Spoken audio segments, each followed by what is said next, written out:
pessoal, tudo bem? Hoje vamos então para mais uma aula de língua portuguesa, aula de número 44.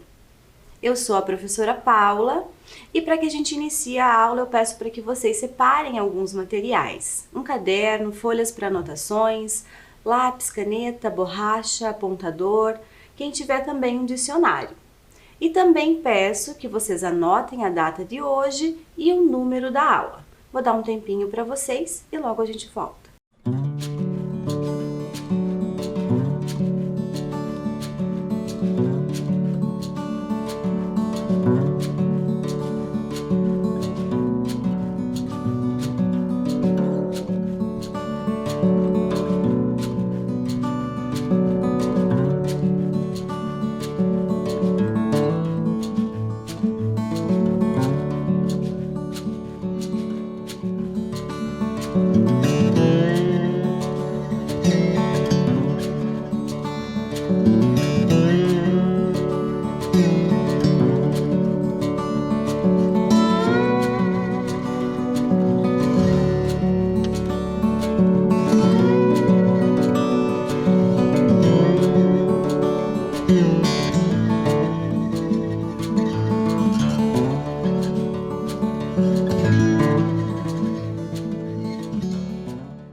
Tudo anotadinho, material separado, vamos então relembrar o que a gente viu na aula anterior.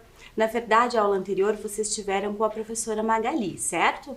Então, na aula anterior, com a professora Magali, vocês viram algumas estratégias de leitura, como anotar e pesquisar palavras desconhecidas, destacar informações textuais.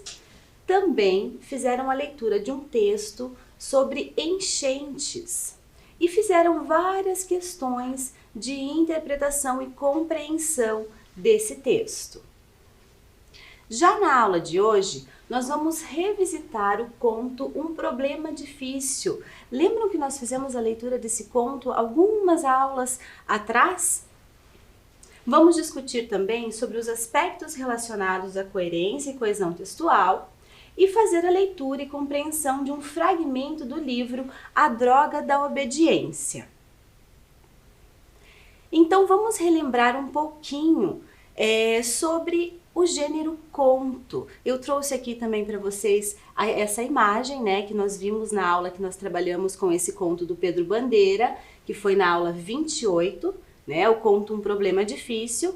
Antes da gente reler um trecho desse conto, nós vamos lembrar um pouquinho sobre algumas características desse gênero textual, certo?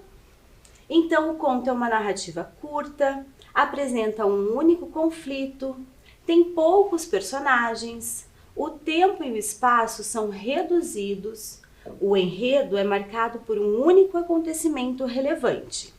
Então, durante aquelas aulas, nós falamos sobre todas essas características, esses elementos que esse gênero textual apresenta para a gente, certo?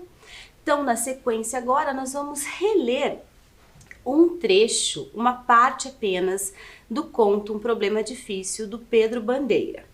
Observem então esse trecho aqui.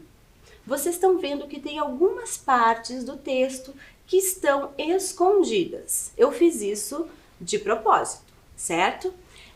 Vamos entender com a leitura o porquê. Será que essas partes que estão escondidas, né, vai dificultar um pouquinho a nossa compreensão?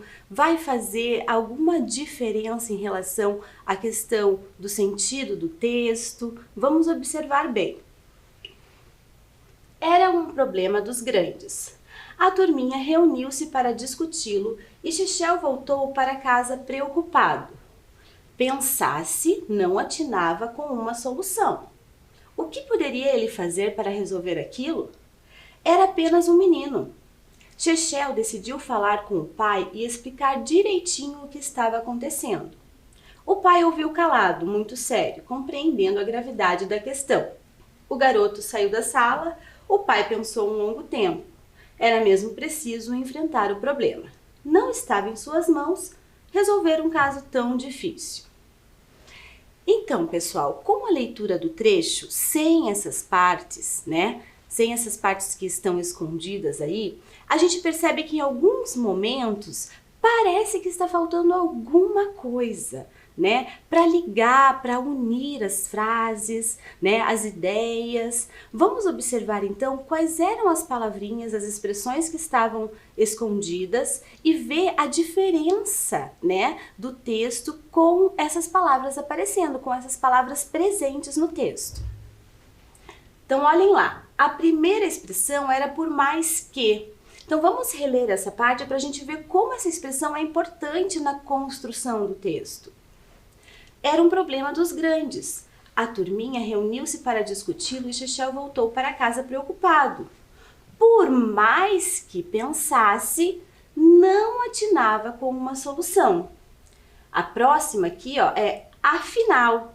Então, ó, afinal, o que poderia ele fazer para resolver aquilo? Era apenas um menino. Chechel decidiu falar com o pai e explicar direitinho o que estava acontecendo. O pai ouviu calado, muito sério, compreendendo a gravidade da questão. Depois que o menino saiu da sala, o pai pensou um longo tempo. Era mesmo preciso enfrentar o problema. Não estava em suas mãos, porém, resolver um caso tão difícil. Então, pessoal, vocês viram como essas palavras e expressões são importantes para a construção do texto, para unir as partes do texto. É isso que eu trago então aqui no nosso próximo slide, que diz: algumas palavras e expressões têm a função de conectar, de ligar as partes do texto, certo? Outras, elas fazem a união entre as ideias do texto. E chamamos isso então de coesão e coerência textual. Vamos entender um pouquinho mais então o que é essa coesão e essa coerência textual. A coesão é um mecanismo relacionado com elementos que asseguram a ligação entre as palavras e frases, de modo a interligar as diferentes partes de um texto. Já a coerência, por sua vez, é responsável por estabelecer uma ligação lógica entre as ideias, para que juntas elas garantam que o texto tenha sentido. Ambas são importantes para garantir que um texto transmita sua respectiva mensagem com clareza, seja harmonioso e faça sentido para o leitor. Então, tanto a coesão quanto a coerência textual, pessoal, é muito importante na criação, na elaboração de um texto, para que esse texto fique claro, fique harmonioso, né? Para que a gente, quando leia ele, aquilo tudo faça sentido pra gente, certo? É muito importante, então, a gente se preocupar sempre com a coesão e coerência textual na hora que estamos produzindo um texto. Ok, pessoal? Para dar sequência, então, na nossa aula, eu trouxe aqui o nosso primeiro exercício. Veja o trecho a seguir. Era um problema dos grandes. A turminha reuniu-se para discuti-lo e Chechel voltou para casa preocupado. Por mais que pensasse, não atinava com uma solução. A expressão destacada é importante para a coesão e coerência do texto. Qual outra expressão poderia ser usada no lugar dessa, sem que o sentido do texto fosse alterado? Aqui eu tenho 3 opções. Assim que, mesmo que e porque. Então você vai verificar nesse trecho qual dessas 3 opções que pode substituir o por mais que, sem que o sentido do trecho mude, certo? Então o sentido tem que continuar o mesmo, ok, pessoal? Então observem com atenção, leiam novamente o trecho e a gente já volta com a resposta.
ver então a resposta?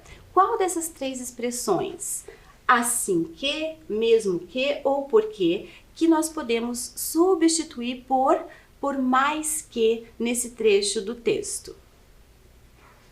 Então a resposta é mesmo que. Vamos ler então esse trecho com a resposta para a gente ver como o sentido não muda, ele continua o mesmo. Era um problema dos grandes. A turminha reuniu-se para discuti-lo e Chechel voltou para casa preocupado. Mesmo que pensasse, não atinava com uma solução. Certo? Vocês viram que é a mesma coisa, o sentido continua o mesmo? Agora vamos ver por que nós não podemos substituir por assim que. Então, olhem lá. Então, a turminha reuniu-se para discuti-lo e Chechel voltou para casa preocupado. Assim que pensasse, não atinava com uma solução. Fica muito estranho, não é, pessoal? Não faz muito sentido essa expressão nesse momento ali no trecho do texto, ok? E o porquê? Também, ó. Porque pensasse, não atinava com uma solução. Também não se encaixaria nesse trecho, nesse momento, ok? Vamos seguir então para a questão número 2. No trecho, afinal, o que poderia ele fazer para resolver aquilo? Era apenas um menino. A palavra destacada introduz uma explicação, introduz uma dúvida ou exclui um pensamento. Essa daqui tá bem fácil, certo? Então, só vocês prestarem bem atenção e a gente já vê qual é a resposta correta.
Vamos ver então a resposta correta.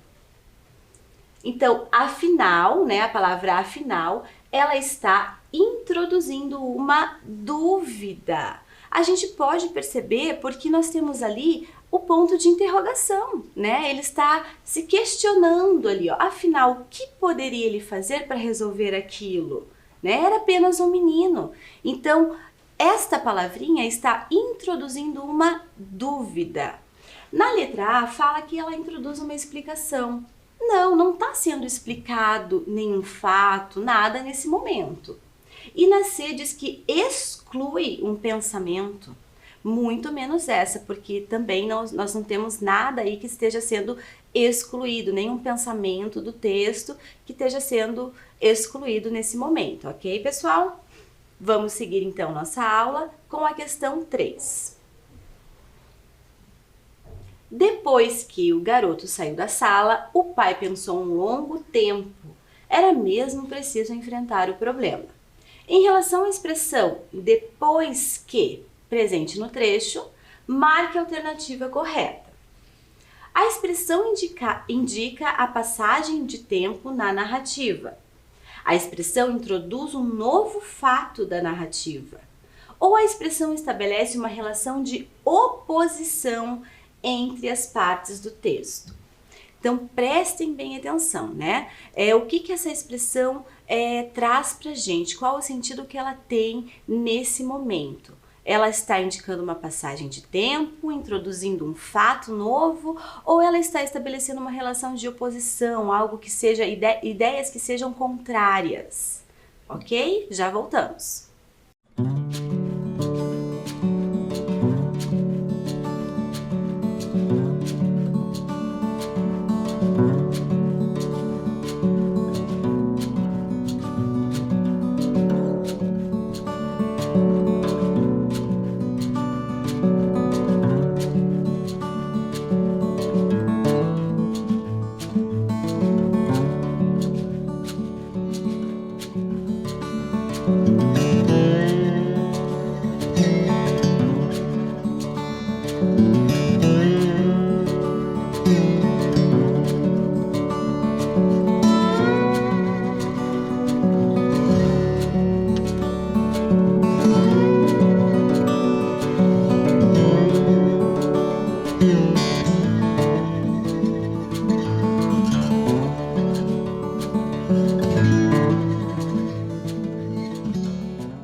Vamos ver então a resposta da questão número 3. Então a expressão depois que, ela indica a passagem de tempo na narrativa. Vamos entender um pouquinho isso relendo ali o trecho. Então diz assim, ó, depois que o garoto saiu da sala, o pai pensou um longo tempo. Então o fato do pai começar a pensar aconteceu somente depois que o menino saiu da sala. Então esse depois que está indicando uma passagem de tempo, né? Após o momento em que o menino saiu da sala é que o pai começou a pensar, certo? A letra B diz que introduz um novo fato da narrativa. Não está sendo introduzido nenhum novo fato, realmente está indicando ali a passagem de tempo. E a C diz que a expressão estabelece uma relação de oposição, né? Não, também não, nós não temos aqui nenhuma oposição entre ideias, entre partes de texto, né? Realmente a questão correta é a letra A. Então vamos seguir para a questão número 4. Era mesmo preciso enfrentar o problema. Não estava em suas mãos, porém, resolver um caso tão difícil. A conjunção destacada no trecho estabelece uma relação entre as partes do texto, conferindo o sentido de oposição, explicação ou comparação. Então aqui nós temos a palavra porém. Esta palavra nós chamamos ela de conjunção. E as conjunções servem justamente para unir as partes do texto, né? É um elemento coesivo, certo?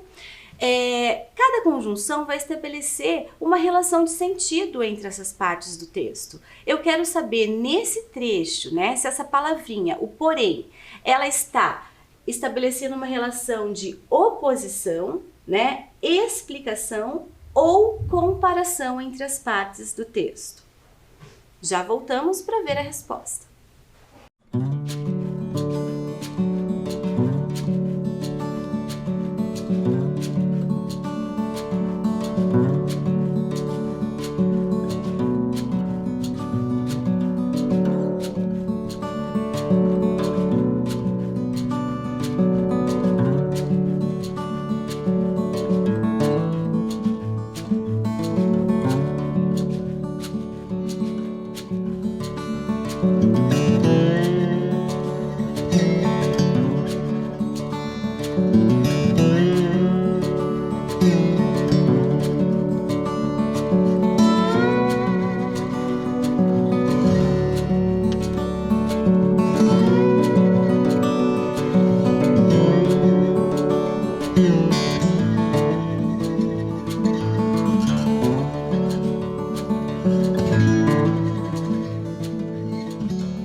Vamos ver então qual é a relação, né, de sentido que essa conjunção estabelece entre as partes do texto.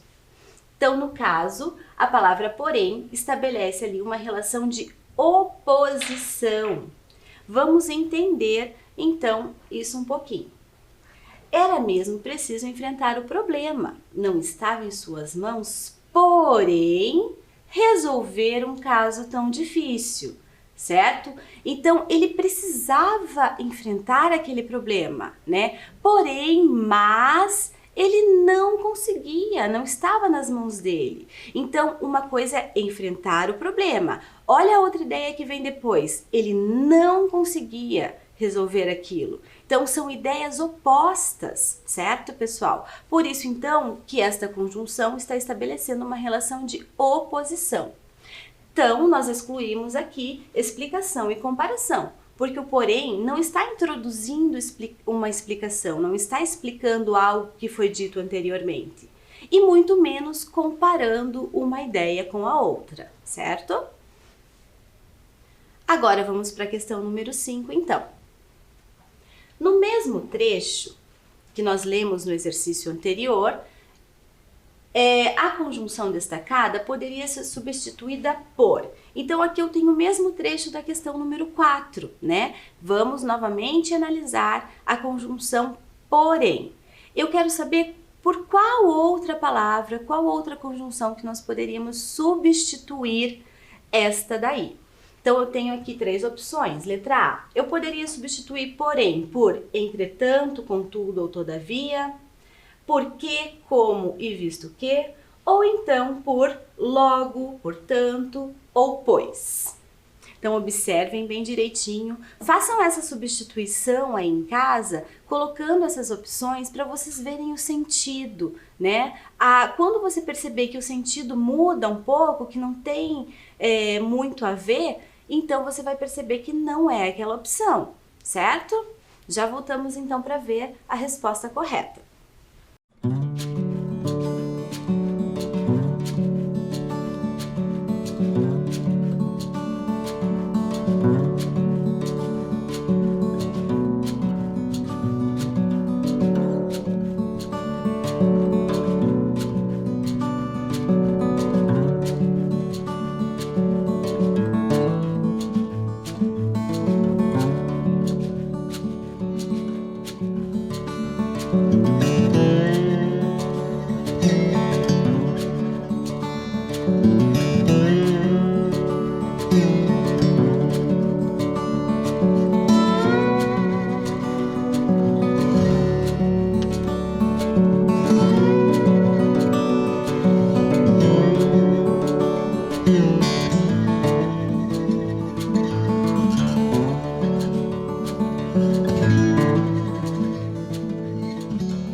Vamos ver então por quais destas outras palavras nós podemos substituir o porém nesse trecho.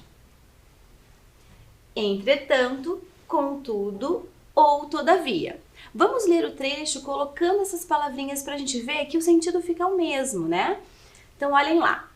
Era mesmo preciso enfrentar o problema. Não estava em suas mãos, entretanto, resolver um caso tão difícil. Ou então, não estava em suas mãos, contudo, resolver um caso tão difícil. E por último, não estava em suas mãos, todavia, resolver um caso tão difícil. Então, essas três opções aqui da letra A, nós podemos encaixar ali naquele trecho e o sentido continua o mesmo, certo? Nós vimos então no exercício 4 que essa conjunção porém estabelece uma relação de oposição, certo? Assim como o entretanto, contudo e todavia vai estabelecer a mesma relação de oposição entre as partes do trecho, ok? Agora vamos entender a letra B aqui, ó. Por quê? O porquê, geralmente, ele traz pra gente uma explicação, certo? Assim como e visto que. Então, essas opções aqui estaria estabelecendo uma relação de explicação, que não é o caso ali do nosso trecho, certo, pessoal? E o logo, portanto e pois, geralmente ele introduz lá uma conclusão, né? Estabelece relação entre as partes do texto de conclusão. Por isso que essas duas opções, então, não poderiam ser as corretas, certo? Seguindo, então, eu trouxe aqui para vocês uma definição, né? Uma breve explicação do que são as conjunções. Então, conjunção é um termo que liga duas orações ou duas palavras, estabelecendo uma relação entre elas. É isso que nós estamos falando e trabalhando durante a nossa aula de hoje, né? Então, palavras, né, e expressões que ligam as partes do texto, né? Que fazem uma relação de união entre essas partes.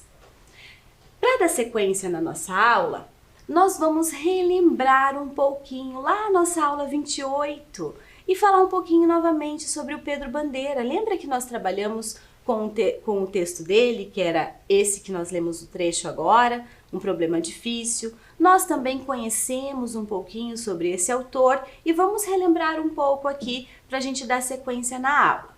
Então, o Pedro Bandeira, né, é um dos maiores escritores brasileiros de livros infanto-juvenis.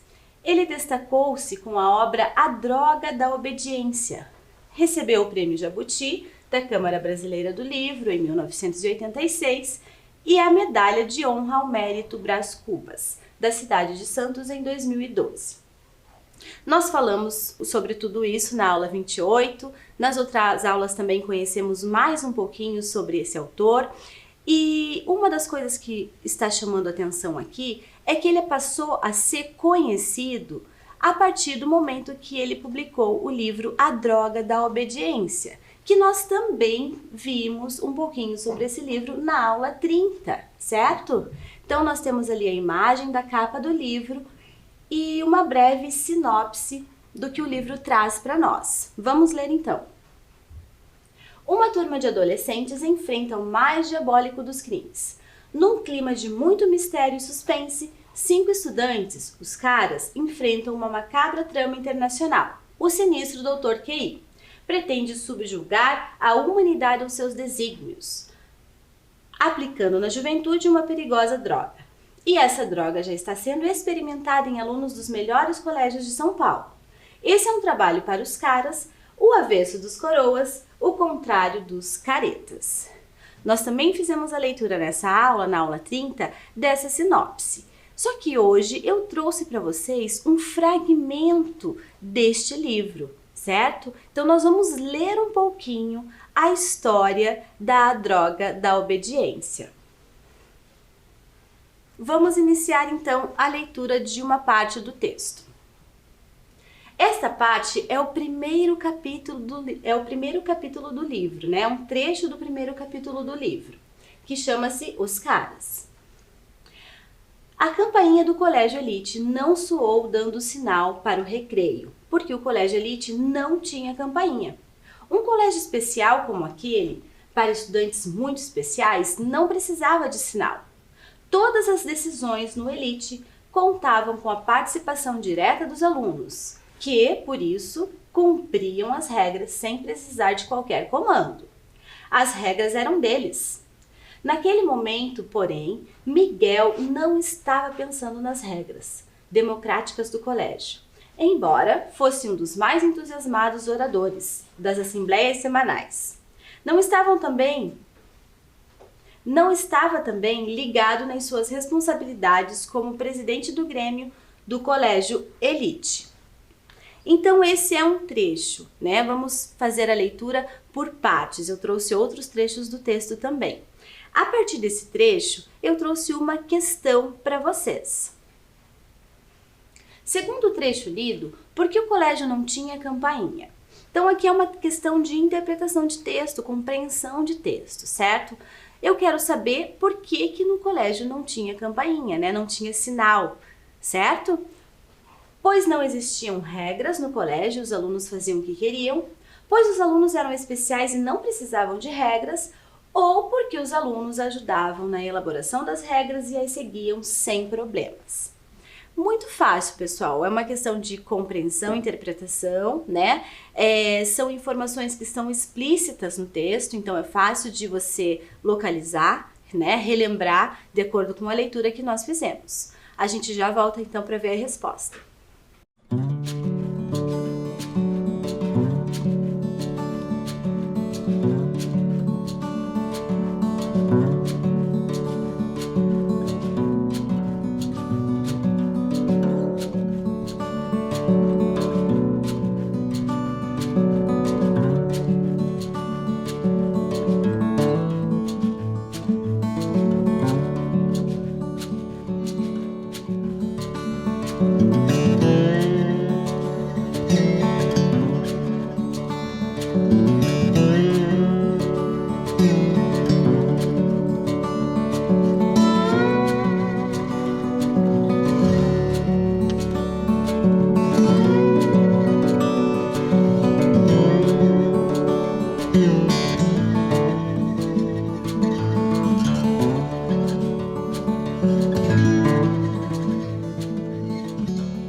Vamos ver a resposta então?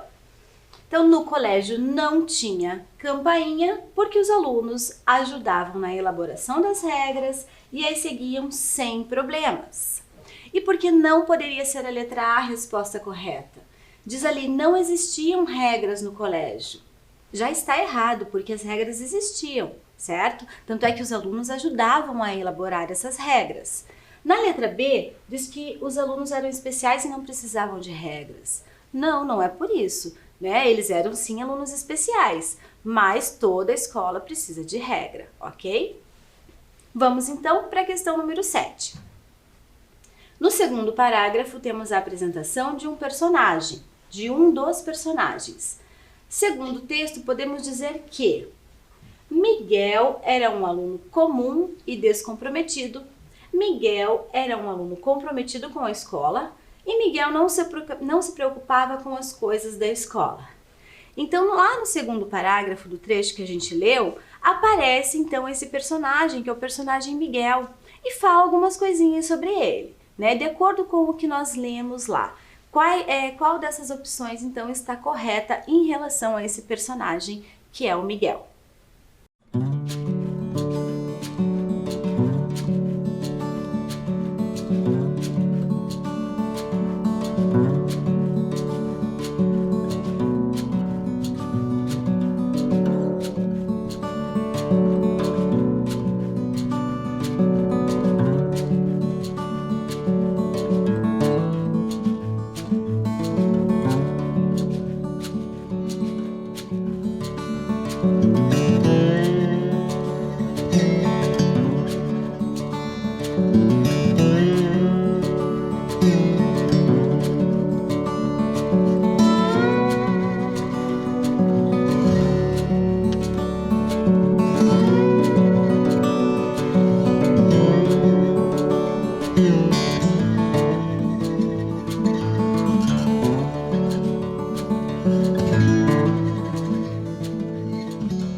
Vamos ver então qual a resposta correta em relação ao personagem Miguel.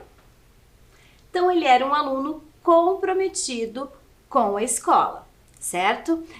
Lá no trecho fala que ele era presidente, né, do Grêmio, então ele estava sempre preocupado com as coisas da escola, era um excelente orador, então com isso a gente percebe então que ele era um aluno bem comprometido.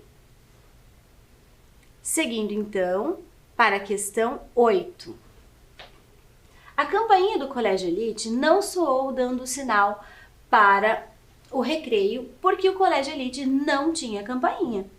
Então, a palavra destacada no trecho é uma conjunção. Então, nós temos ali o porquê. O porquê também é uma conjunção, faz a ligação entre as partes do texto, certo? Agora, eu quero saber se esse porquê ele está estabelecendo uma relação de explicação entre as partes do texto, ele está inserindo uma conclusão em relação ao que foi dito anteriormente, ou ele está indicando a causa pela qual não existe campainha no colégio. Então, prestem bem atenção no trecho, releiam e logo a gente vê a resposta.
Vamos ver a resposta então?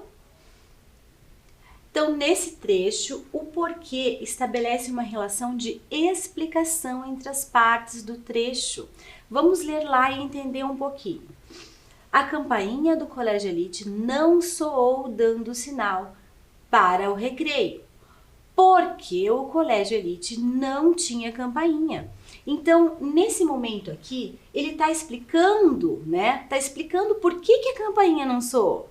Porque o colégio não tinha. Então, ele insere uma explicação, certo? Nesse momento. Então, podemos já descartar, não é nenhuma conclusão, não está concluindo uma ideia que foi dita anteriormente, né? Não está indicando uma causa, o porquê que o colégio não tem campainha. Nesse momento, não explica por que o colégio não tem campainha, a causa, né, do colégio não ter campainha. Então, o porquê aqui estabelece uma relação de explicação entre as partes do texto, certo? E para dar sequência então na nossa aula, nós vamos falar um pouquinho sobre o uso dos porquês. Você já deve ter percebido que essa palavrinha porquê, ela é escrita, ela é registrada de várias formas, certo? Neste caso aqui, né, no trecho que nós trabalhamos, no trecho do texto, o porquê está escrito junto e sem acento, né? E ele tem aqui o sentido de explicação. Vamos ler uma tirinha agora para que vocês percebam então a diferença entre os usos dos porquês e vejam que existem várias maneiras de escrever, de registrar esta palavra. Olhem lá. Por que é separado? Porque não é junto. Mas por quê? O porquê eu não sei. Então nós temos aqui na tirinha a presença de vários porquês, cada um escrito de uma maneira diferente e cada um tem a sua função, certo? É isso que nós vamos entender aqui então com a explicação desse slide. No primeiro quadrinho, o Armandinho faz uma pergunta para o pai. Ele diz lá, por que é separado?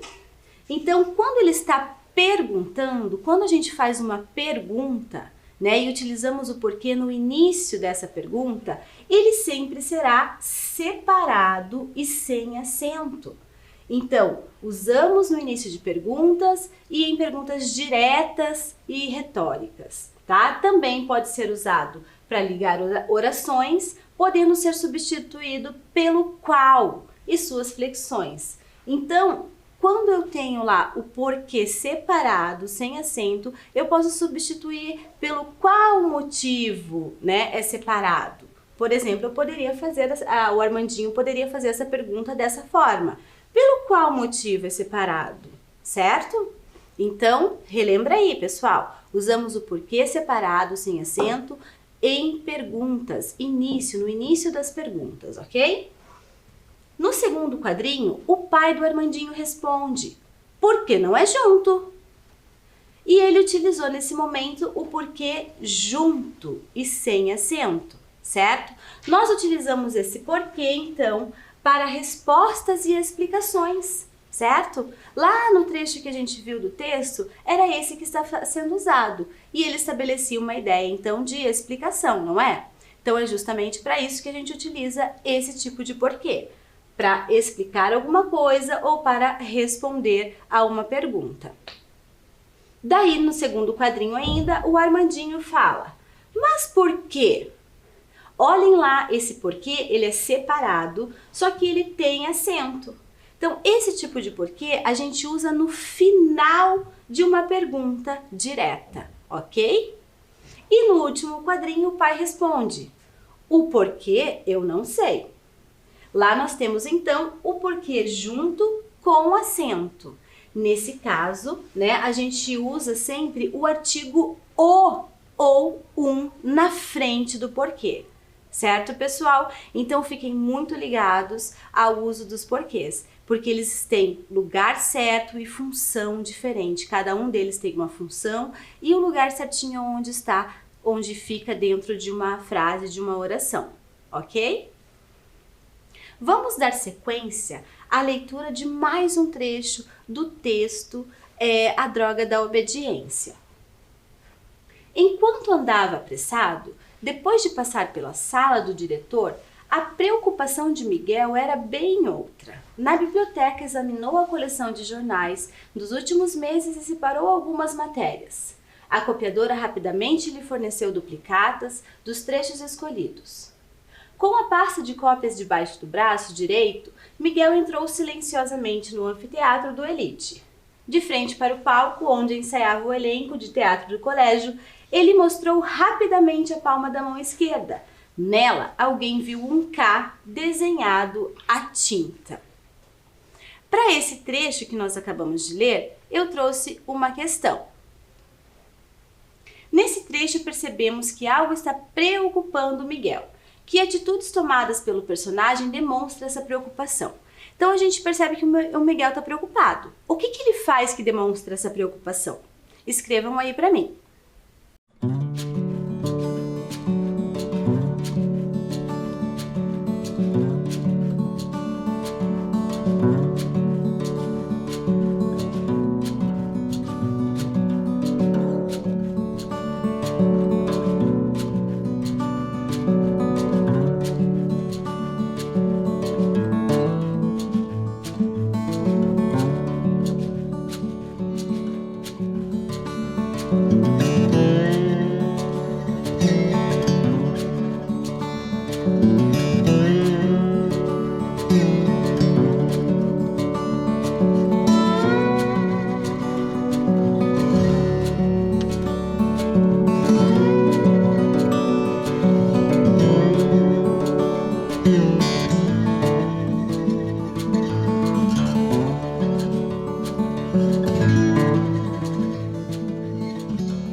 Vamos ver então o que o Miguel fez, né? O que demonstra pra gente que o Miguel estava preocupado. Olhem lá a resposta que eu trouxe para vocês. Apressado, Miguel vai até a biblioteca para examinar alguns jornais e tira cópias de algumas partes. Então, primeiro que ele estava com pressa, né? Então ele demonstra estar com pressa e ele vai na biblioteca procurar alguns jornais e começa a tirar algumas cópias. Então, essas atitudes que ele toma mostra pra gente, né, essa preocupação, ok? Vamos então para a última questão da nossa aula, a questão número 10. No último parágrafo, Miguel vai até o anfiteatro atrás de alguém. Que trecho demonstra que ele não queria chamar a atenção? Letra A. Miguel entra silenciosamente no anfiteatro do Elite. Letra B. De frente para o palco, onde ensaiava o elenco do teatro do colégio. Letra C. Nela, alguém viu um K desenhado à tinta. Essa é muito fácil. Tem uma parte que mostra pra gente que ele não queria chamar a atenção, né? Como que ele agiu para não chamar a atenção?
Vamos ver então a resposta correta?